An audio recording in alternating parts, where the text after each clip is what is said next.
Hey guys, it's Initial B here and welcome to another video. So today we've got an IMSA race around the very tricky Long Beach in the Porsche 911 RSR. So if you enjoyed this video, be sure to like and subscribe and let me know what you think in the comments below. I'm going to take you through a qualifying lap to begin with. So as we cross the start and finish straight, we're driving here the Porsche 911 RSR. So it's a car in the GTE class. So here, breaking down at the 400 meter marker, turning in nice and early, clipping the curb, and then here braking by the lamppost, navigating around the fountain over here. It's very, very tight. So here, braking into second, clipping the curb ever so slightly, braking nice and early back into second, and then going out as far left as we dare. Here we brake in the middle of the 300 and 200 meter board, cutting it nice and close, but trying to bring it back in, so you don't want to take it too wide, and then break it down at the 200 meter board, and then keeping it as tight as possible, as brave as we can. So here we get a chance to relax a little bit, so breaking down at the 400 meter board and then coming in from wide, nice and tight, mounting the curbs and just trying to maximize as much of the track as we can. Here it's about balancing the throttle and then braking nice and early, as this is the slowest part of the circuit. And here is basically a lap of Long Beach. So you can probably tell from me speaking as fast as I can how tricky it is around here and navigating it. So this was good enough to get us up into P2. So as you'll notice, that this is a multi-class race, so we are in the middle of the pack, but we start on the front row. So let's see how we go from here. So it's important that we've got a rolling start here, so just taking it easy. We've got to let the cars ahead build up a little bit of a gap so we don't necessarily crash into the back of them and catch up.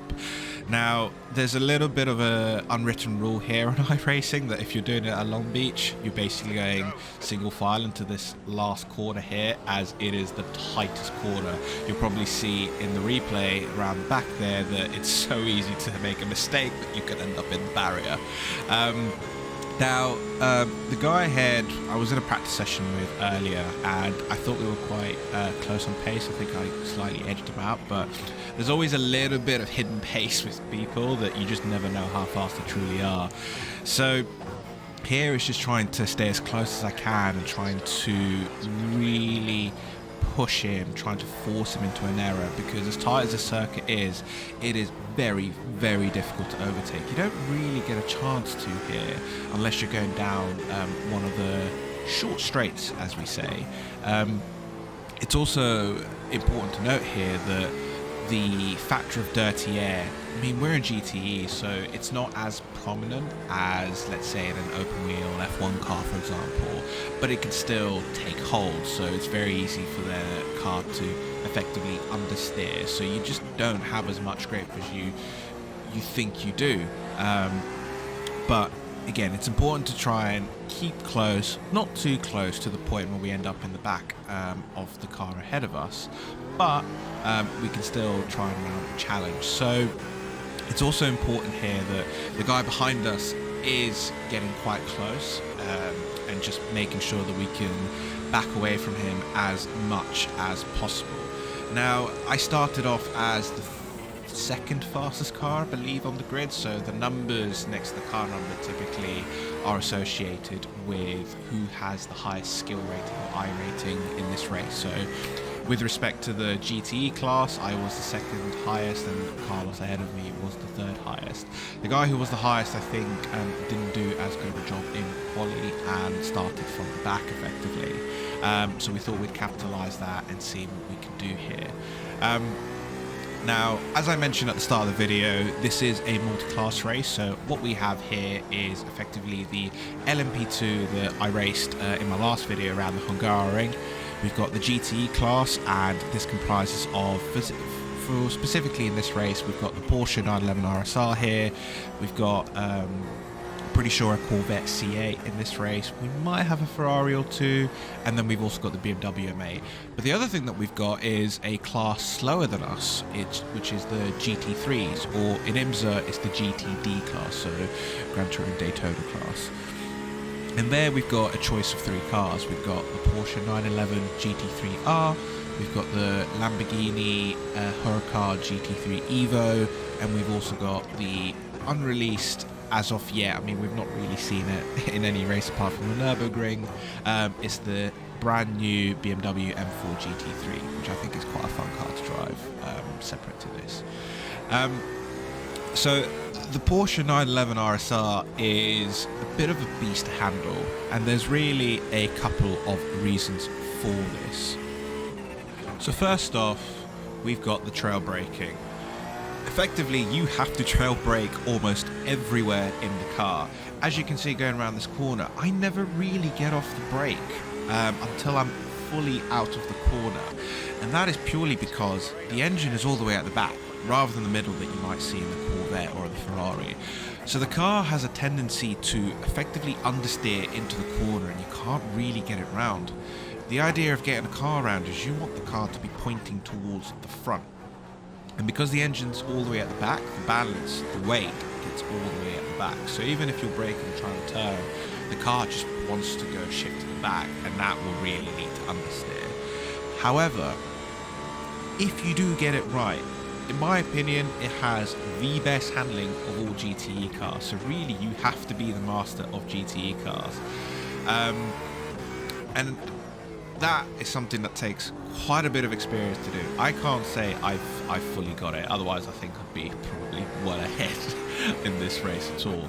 I mean, looking back at these races, you think, okay, here's where I could have gained lap time, here's where I lost lap time.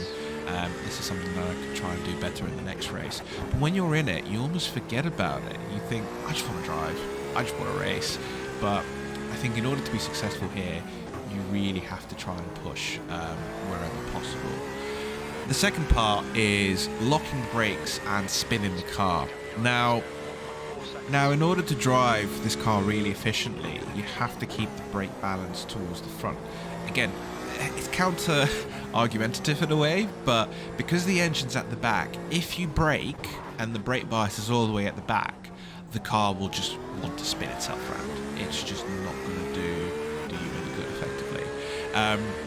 So because the brake bias is all the way at the front, you have to be mindful of how you're braking. If you put too much brake force, you will just lock the brakes and you will just coast into the barrier. If you then brake too little, on the other hand, you're just not going to make the corner. So it's about getting that balance right.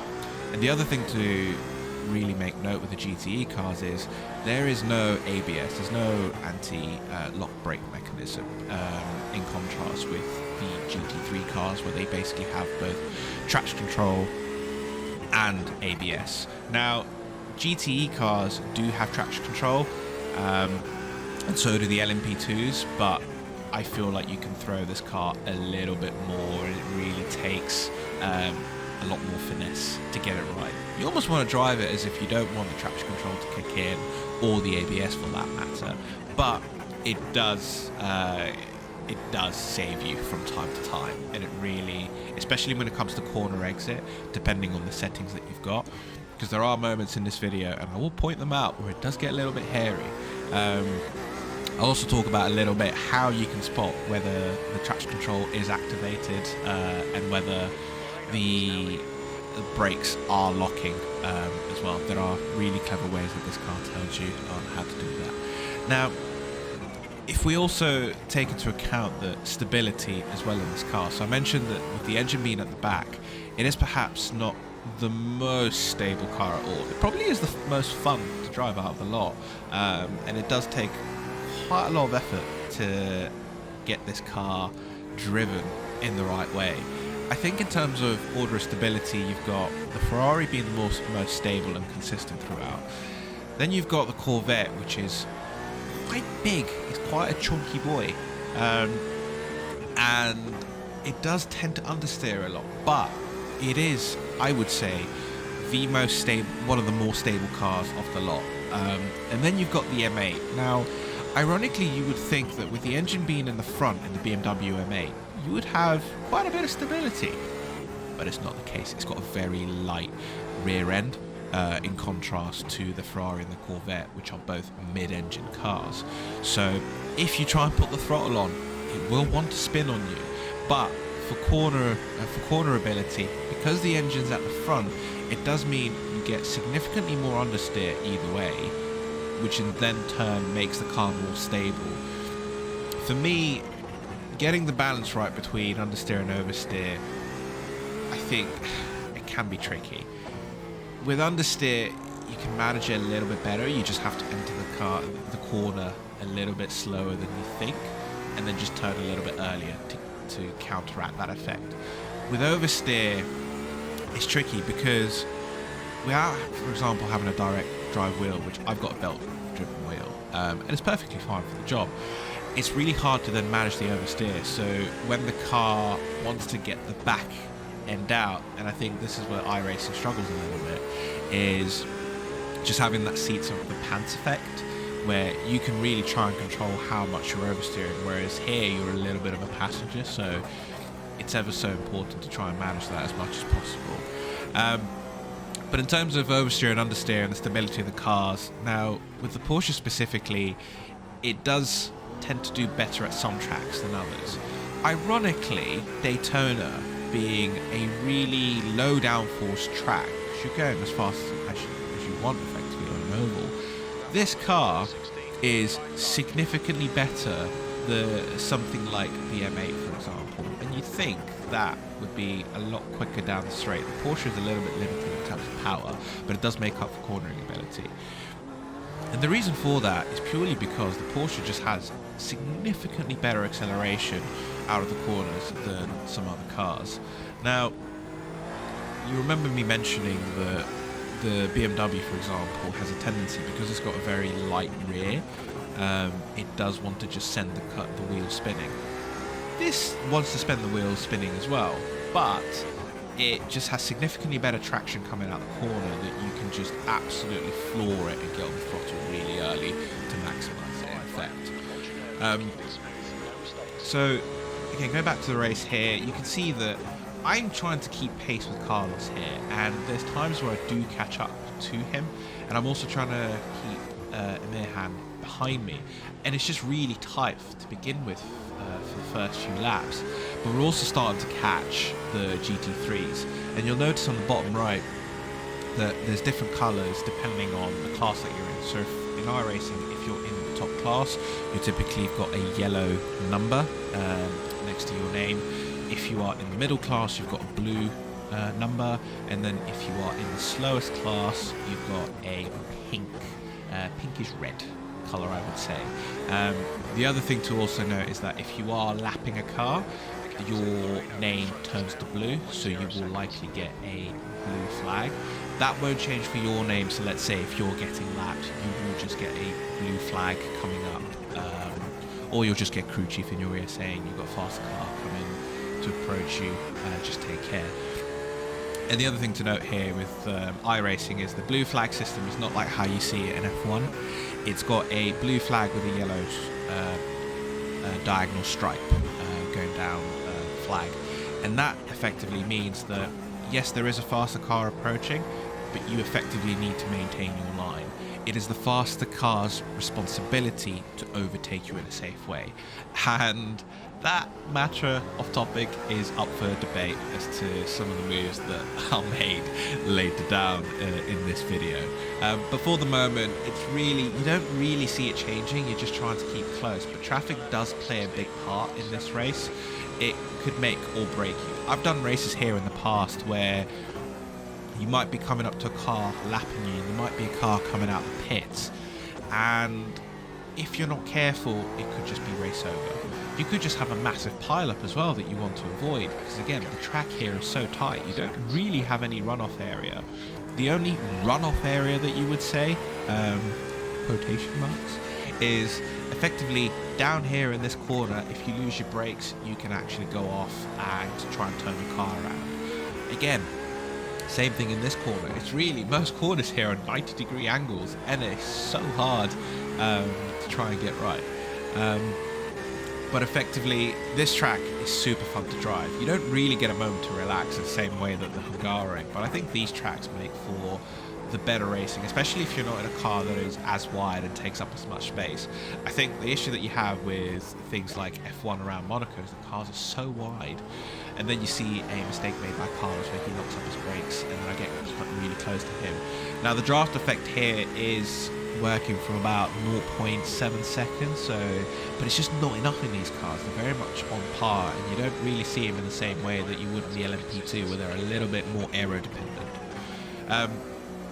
But as we mentioned earlier, it's still enough to basically get the dirty air working, so you can't really get as close as you think you can, and as a result you just end up washing out. As you'll see here, I almost wash out into the wall here, but it's important to try and keep it as clean as possible.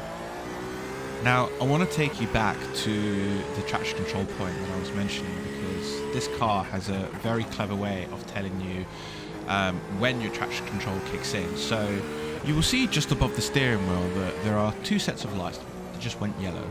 Now with the traction control, as you probably saw there, when it kicks in, those lights will effectively become blue. So it's important to know when exactly the traction control is kicking in, because that tells you how much throttle you are going overboard there and when the car wants to slide. So if it just flashes like that, it basically means that traction control is working and kicking in, and can be quite the saviour there, because if you put in way too much throttle, then what the traction control will do is effectively cut some of that throttle back, cut some of that power, so you're not effectively spinning the wheels as much as possible. Now this is great because it means that your tyres are not going to go off as early as possible, and the other thing to note in this race is there is a pit stop, and we see Carlos almost bin it into the wall there, but that gets us ever so much closer. We've backed away from P3 quite a bit now. I mean, not enough, but enough to give us a bit of a safety gap. And here we're just right on the back of Carlos and really trying to put a good fight to him. I find some pace here. I can't say this was the quickest pace that I had. I was going quicker in practice. I was doing mid-15s on average, but I think the track was ever so slightly hotter here that I couldn't really get down to those lap times. And you can see from my optimal, my quickest potential time was a 15.7. So really this is just trying to put the pressure on Carlos, trying to force him to mistake. And clearly it's working. It's just trying to be as consistent as possible. If you're not consistent here, it is very easy to bin it into the wall. There have been definitely quite a few close calls already, but it's so important to not lose focus. Like I said, there's been many times where I absolutely lock up, I end up into the back of someone because I'm not paying attention ahead of me what's going on, because I'm focusing too much on what's going on behind me. But actually here we had enough of a gap to purely focus on what was going on in front of us. So as you'll probably see slightly coming up into the distance, we've got our first GT3 car, and you'll notice how much of a difference in pace there is between the two classes. So for the purposes of this series, in iRacing at least, there is the GT3s have been pared back to about 80% of their normal power, so they're not as quick as they are meant to be, and that's really to increase the class disparity between the two classes, so the GTEs can really come into the class of their own, and it really gives you a reason to race them over the GT3s. That's not to say they're any less fun to drive, it's a way to just make the class slightly different. So this is what I mean about traffic being super important, because now that Carlos has been held up slightly by GT3, it has allowed me to close the gap back up again. But it's also important here to try and get past the GT3 before the first turn, as if we don't do it properly, and we have a little bit of a moment there to try and avoid any collision.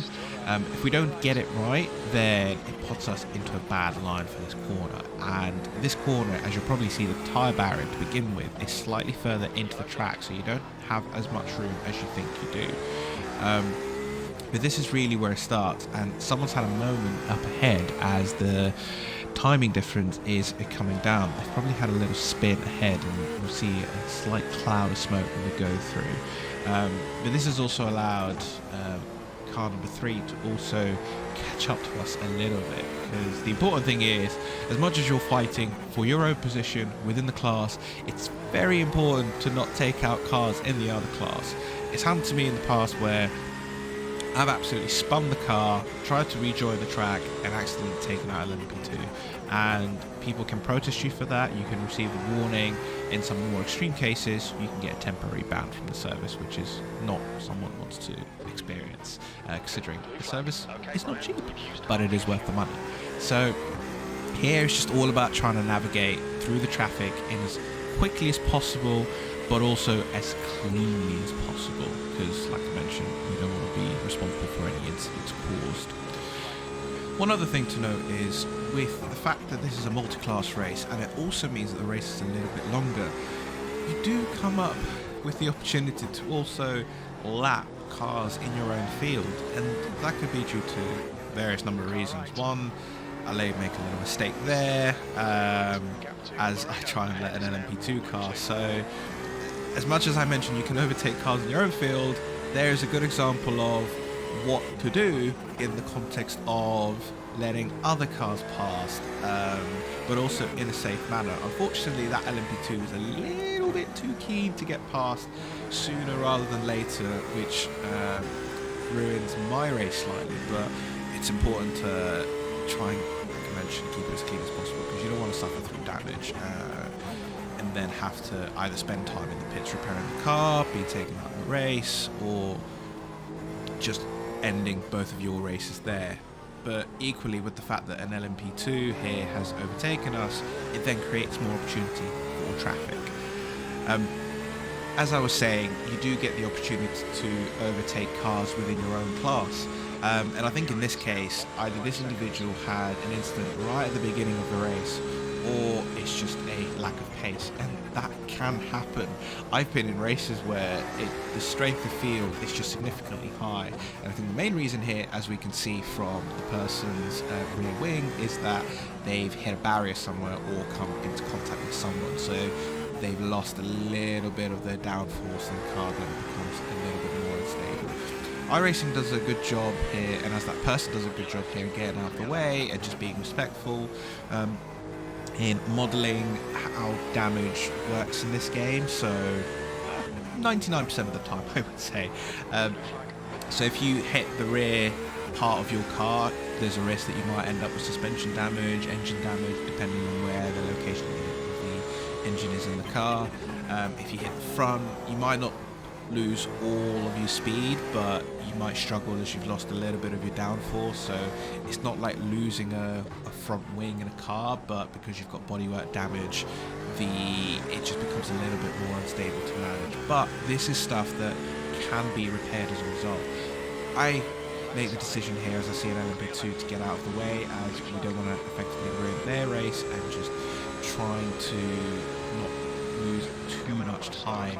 But this is a great mix here where you can totally use the situation to your advantage, but you can also run the risk of ruining your own race. So here you've got an LMP2 here trying to overtake a GT3, and in a very ambitious way, and that almost backs up into me and ruins my race as a result. Here, I think the GT3 knows to try and give way, as it knows I'm the faster car, so it really is just a case of trying to keep it as clean as possible going through this section here. It's very easy to lose your back end onto that corner and hit into the barriers, and that effectively means broken suspension. So wheeling it back to the pits could be quite the challenge, but here we got away scot-free. But we had a little bit of a warning here from crew chief in the background saying, a faster car is coming by again, so let's try and keep it clean as possible and let them by where we can. You can just see the speed difference here. They are just absolutely flying by here. And we can get a little bit of a draft here as they go past. As I mentioned, 0.7 seconds is roughly the time to be mindful of here. But here we just try and keep to our own rhythm. Carlos has backed away here a little bit. Their car in front has had a little bit of a moment here. And almost touches the wall there, but again, just focusing on our own race here. So with that, as I mentioned, you've got the chance of either capitalizing here and trying to get past the car ahead, but in this case, I think it ruined our race rather than anything, because Carlos has built quite the gap here. And it's really about the etiquette that other drivers may have. I'm not sure what happened to the car here. They slowed down significantly. Maybe they had to slow down as they cut the corner slightly. It's very hard to cut the corner, so I can only imagine that they cut it in a specific place, and I'll point this out very shortly. As I mentioned, not only do GTEs kick up dirty air, but LMP2s are probably the worst culprits on this circuit. And again, because it's so tight, it's just so easy to understeer into the corner, so it's important, especially in that last corner. And weirdly enough, you don't want to take that corner with too much speed. You actually lose time as a result of it, so you want to take it as easily as you can, as kindly as you can, because the exit is just super important given how long the back straight quotation marks here because really it's just an ever long right. But here we might have a situation, we think we did anyways, where the LMP2 tried to dive up the inside of Carlos, but with little success. So I can never stress enough in this circuit how important it is to be patient. So if you're ever in a faster class, just wait until you get onto a straight or just a corner that you think you have the downforce to overtake. Otherwise, you just not only present the risk to ending your own race, but someone else's as well. That might be actually leading their class, as Carlos is in this situation. And I go a little bit too wide here, and I'm ever so careful to not touch the barrier. But as I mentioned, the LMP2s just keep on coming. We've got another one behind us, and they're catching at a rapid pace. I did a quick check there to see how long we had left of the race, because I wanted to make sure that we had enough fuel for pits. Now, you might be thinking, how does he know how to see how much fuel he got? Now, there's a couple of indicators. I have a separate screen off the top of my desk. You can't really see it in the webcam there, but it tells me exactly how much fuel I've got left and how many laps worth of fuel I've got left, so I know what window to pit in. I also have Crew Chief as well to tell me, okay, we're running low on fuel, we need to be careful here. And here I just make note to leave as much space as I can in order to let the LMP2 pass, and I don't want to bring my race any further. But it just, in those situations, you have to be mindful that you don't give up too much time to let the car behind you catch up as a result of that event. So as I mentioned, I've got a little tool that basically tells me, okay, exactly how much fuel I've got left, how many laps I've got left. It doesn't really tell me the pit window. Crew Chief does that at the start, but it's important to note as we have a little dive in here, I think it was a GT3 there, that we try and pit at the right moment, because you do get situations where an overcut might be powerful, an undercut might be powerful, and for those that don't know, an overcut is simply pitting in a lot later than someone and coming out ahead. An undercut is pitting earlier than someone and catching up as a result of the time saved in pits. So here we have more traffic to contend with, so we're coming up to a GT3, specifically a Lambo GT3 Evo. We've got a little bit of a gap here, so we're not necessarily into the slipstream of anyone to give us dirty air, although, like I mentioned, it's less prominent in these cars from a slightly closer distance. I mean, if we're outside the slipstream window of 0.7 seconds, we don't really feel it. But really, it's now we can pump in sometimes and try and see how fast we can go. But unfortunately, because of just the sheer pace difference between the GTEs and the GT3s, we catch up to this GT3 very quickly.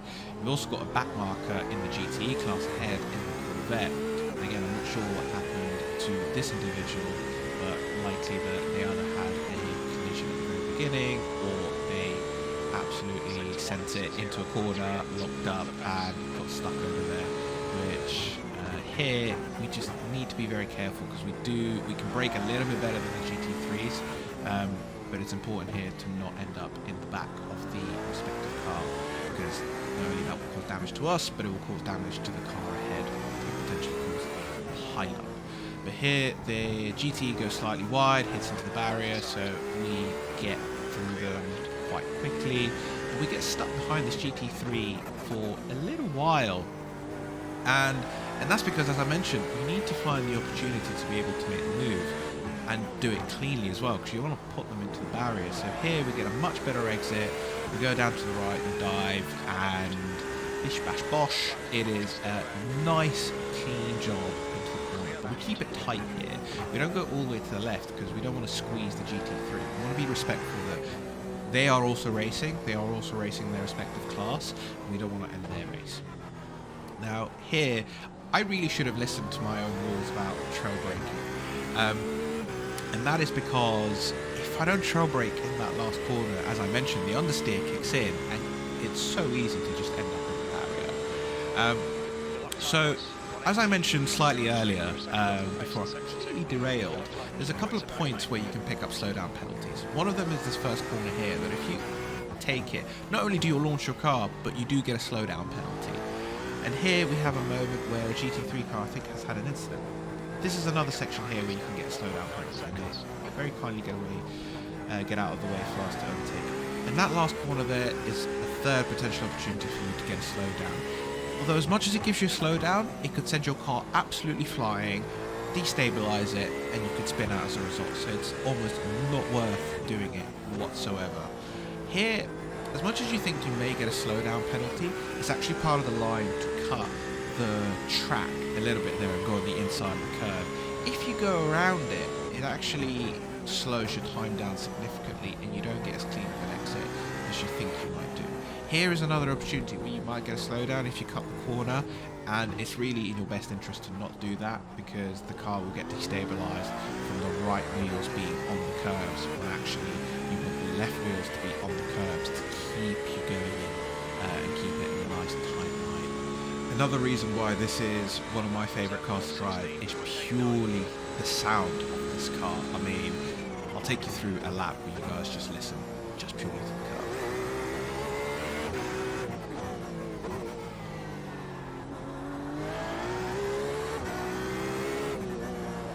Okay, Ryan, 15 minutes left. That's 15 minutes.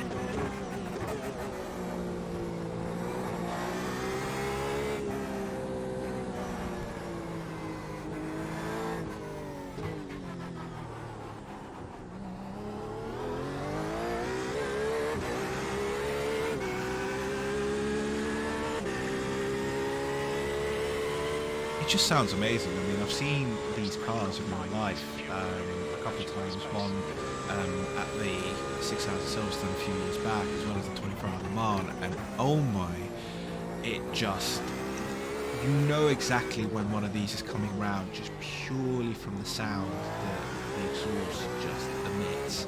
There is nothing quite like this car. Every other car in comparison sounds a little bit dull, but it just echoes how violent this car can be. One, not only purely from the way that you have to drive it, but also from the way that it sounds. It just wants to kill you. Every corner, every step of the way, you just have to take it round so carefully. Otherwise, you will just end up in the barrier. As you can see, we're still catching some GT3s, and it's been a fun game here of just trying to filter through traffic. It's so easy on this track to get it wrong. I mean, you could squeeze a GT3 out, or you could get squeezed by an LMP2, and if you get it wrong, that's it, race over. So here we see a GT3 diving down and getting out of our way, so really this gives us a good chance to try and catch Carlos with some nice clean air and just trying to put some lap times in there. So one other thing to mention on this track is if you go slightly too far to the right here and cross over into the pin exit, you will get a slowdown, which is not the greatest of help. And you think, okay, we talk about maximizing the track as much as possible, but at the end of the day, if it's going to cost you a penalty, it's just not worth doing. And that slowdown could be something like 2 seconds, 4 seconds, could even be 10 seconds. It really depends on the extent that you actually ended up corner cutting. And I think that's partly here. You have to be mindful that there are other cars coming out of the pits, and you don't want to necessarily crash into them simply because of the fact that you could just end your own race as a result. But here things go a little bit quiet, but we are coming up to the pit window. So you can see a little red light on my steering wheel there that indicates I'm running low in fuel, and Carlos there has locked up a little bit. But yeah, so we've got a red light and Carlos has gone into the pit, so really this is hammer time. We've got to put in the lap of our lives. Now, we've got a little warning from crew chief to basically tell us that, okay, we're running low in fuel, pit this lap. And I could see that on my dash that actually I needed to pit in this lap. Had I gone any further, that's it, race over. And if you run out of fuel in this game, it's not the case that there is a limiter on the speed that you have to pull back. You have to get a tow back. And if you get a tow back, that could cost you however long this lap is, plus a little bit more. So we can see on average a lap here is around 115, 116. You could end up towing for about 2-3 minutes as a result. And that's purely to get you back to the pits. You might not have damage on your car, but if you run out, then that's the way to do it. But really here, it's just trying to maximize as much of the race as we can, as much of this free space that we've got. And we've got a GT3 ahead of us here, so we've got to be mindful that we don't want to spend too much time behind them. We've got to get by as quickly as we can. But here we're far enough that it doesn't really affect us too much here. So taking it easy round the lap, and we dive into the pits. Now again, here it's very important that we don't go over the speed limit, because it could cost us a penalty, and the penalties here you'd have to serve as you pit as well. So if you speed in the pits, it is a 40-second holding penalty. It's not a time penalty that gets added at the end. It's very much the game holds you in that pit box. It's also important here to not overshoot our marks, but luckily enough, crew chief basically told us when exactly we needed to box. And the only thing that we did here was effectively pit in for a little bit of fuel. We don't need that much here as the laps are very short. We're not actually using as much fuel here, surprisingly. And it's a 45-minute race, so actually we don't even need to change tyres. Tyres are good to last us in these cars, typically for a couple of stints, but they've recently brought in a slightly new tyre model that doesn't allow the tyres to last for as long. I've done endurance races in the past whereby you could probably do 2 hours on the trot on a single set of tyres at the most. On the safe side, you would typically do an hour and a half, so we could have gone for a couple more pit stops in theory if the race was longer for us to effectively, before we needed to change tyres. So we've come out in some nice clean air, but unfortunately Carlos did end up ahead of us, so the undercut here is actually more powerful than we thought. So actually he gained about 2 seconds. I think we fueled the right amount. Had we underfueled a little bit more, because it always overestimates when you come out of the pits, to ensure that you've got enough fuel to get round. And the other thing to mention here, it is 45 minutes, but the lap close to the 45-minute mark. So if you start your lap, let's say at the 44-minute mark, that won't necessarily be, that might not be your final lap. It might be 45 minutes afterwards. But let's say you finish at the 43.5 minute mark, then you will likely have to do another lap on top of that, because by the time you finish this lap, it will be below the 45-minute mark, as a lap here only takes about a minute 15, 16 seconds. And the way it calculates that into account is when the first LMP2 car, so it's not necessarily your car, not your class, it's more when that LMP2 car reaches that mark to the point where it actually gets closer to the 45-minute mark. So unfortunately, because while I had a little moment there, as we said, the car will try and kill you as the tyres start to wear down a little bit. I know I said we didn't need to change tyres, and I still stand by that. It just means that you have to nurse the car a little bit more. Now, as I mentioned, as much as we came out to clean air so we could try and pump in some laps, we still have to navigate through the GT3 traffic.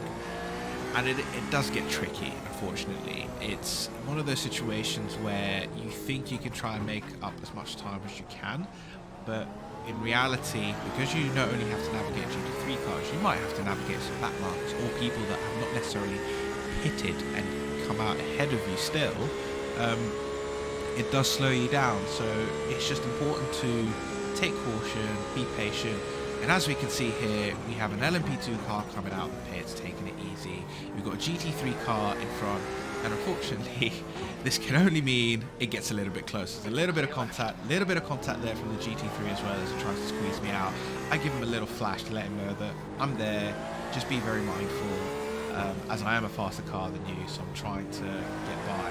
And this only slows me down. It gets me, unfortunately, closer to car number 3 within the GTE class. And here, you know, the GT3 car has damage. It doesn't necessarily get out of the way, but I'm going to have to dive up the inside here, because otherwise I'm just going to lose way too much time as a result of this. So I get by him. As frustrating as that was, it is a shame, because we're having such a nice clean race that it's moments like this where it could have ended up so much worse, but there's nothing that you can do. As I mentioned, the track around here is so tight. Coming out of the pit entry, if you time it wrong, you could effectively come out side by side to the point where you don't have enough space and you force the car that's come out of the pits into the barriers. Or one of the other cars could take a completely wrong line, dive all the way to the left into that corner, and as a result, you don't necessarily know how to account for that. You think you're going to back off, you tap on the brakes, but as soon as you tap on the brakes, you understeer into the corner and then effectively end up crashing out as a result. The other thing to mention here, the fountain, as wide as it is on the left, you want to keep the line as tight as possible. Sometimes that may mean mounting the curb on the right, and that can really unsettle the car. Now you might have noticed that I'm racing in quite a pink livery, shall we say, on the Porsche. This is the famous pink livery, and it was first raced in 1971 with the Porsche 917, so it was a Le Mans car, and they, as part of Porsche's 70th anniversary, they decided to race the special livery at the 2018 Le Mans. It's quite the eye-catching livery, but it just makes the car, I think, in my view, is one of the better liveries out there. I mean, the standard one is pretty cool, but this is quite a livery to race in and stand out. At least people know you're there. So here we're very much hot on the heels of a GT3. We're going to make a little bit of a dive up the inside, get it back in line to make sure that we can take this properly. But we've also got an LMP2 coming up very quickly behind us. But they're very respectful, they're very mindful to not necessarily overtake in an awkward place. But in this case, I think I made a little mistake and go slightly too wide, and that gives them the opportunity to really overtake on the inside. And I think that's a fair move to make completely. I think that's one of the cleaner ways you can definitely go about it. And here, as I mentioned, I go a little bit too wide here. The tyres are starting to wear, this person goes wide, but it's important to not take too many risks, but they very kindly got out of the way and I sent a little thank you message. And really, if you know you're going to make a mistake and you're definitely in a faster class, then I think the best thing you can possibly do is just get out of people's ways and not necessarily hold them up, because that only ruins your race further, but it also ruins theirs, and you're likely to get a talking to after the race. So we're reaching the final stages of this race here, so we've got a few more laps to go. But really, Carlos, by this point, I think he's been helped massively by the traffic. I think he's gotten really, really lucky. I just don't think we capitalised enough at the start of the race. But you can't win them all at the end of the day. You come in here and you have fun. I definitely had fun. I thought it was quite close to begin with, considering I only had about half an hour's worth of practice before I tried this race. Really, it just shows that with this car, you really have to try and master it early on. I think had I not had any prior knowledge of driving this car, I don't think I would have done as well. So it's really important to get in the experience. And unfortunately, iRacing is one of those sims where you really have to put in the work in order to do well. If you just come in sparingly, let's say once every few weeks, then you're not really going to improve, because you're having to effectively relearn how the sim works. It is a little bit like riding a bike, so it's not that you completely forget how to drive, but coming in, because every single race is slightly different, the track conditions could be different. In this case, you've got dynamic weather and skies, so as the race progresses, it could either get colder depending on the time of day, or it could get hotter, and that could really have an effect on the lap times. I mean, 10 degrees worth of lap time could mean 2 seconds, could mean 1 second, but that's where it really makes the difference. It's all about learning how to become consistent with whatever the conditions may be. I mean, thinking about when rain is eventually going to come into the iRacing service, it's going to be interesting how the tyre compounds are going to work, how rain is going to be in the different locations. So they're not necessarily doing it rain all over the entire track. It's very much local, so it could rain in one corner, but it might not rain in another. So that's another thing you have to bear in mind, you have to be careful of. And here it's the case of, it's very much, if you go off track and you bring the marbles or the gravel onto the track, that already plays an effect. You could end up losing grip as a result of it.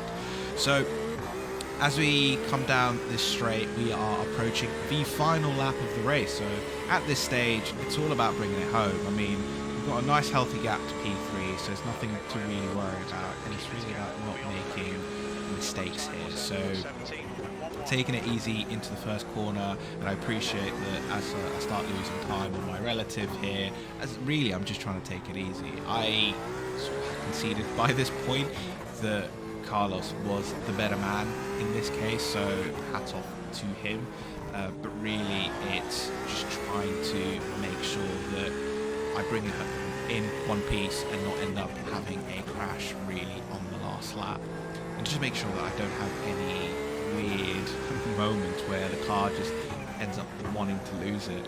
So here, just taking it easy, have a little bit of a moment, just telling myself, you know, we're getting there. I've also had a couple of friends on my Discord just telling them, you know, where I'm at, what the race has been like, just keeping them updated. And taking it slightly too wide here, but I've got an LMP2 behind me. He's not necessarily going to take any risks either as we're coming up to the end of the race. And pretty much there we have it. As the checkered flag gets waved, that is a P2. So it was a solid run there. I think we probably could have done a little bit better, but yeah.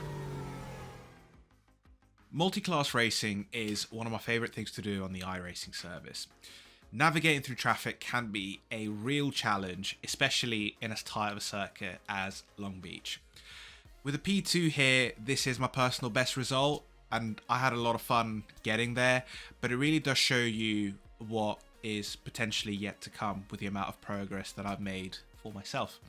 If you enjoyed this video, please be sure to like and subscribe, and let me know what you think in the comments below. So until the next time, take care.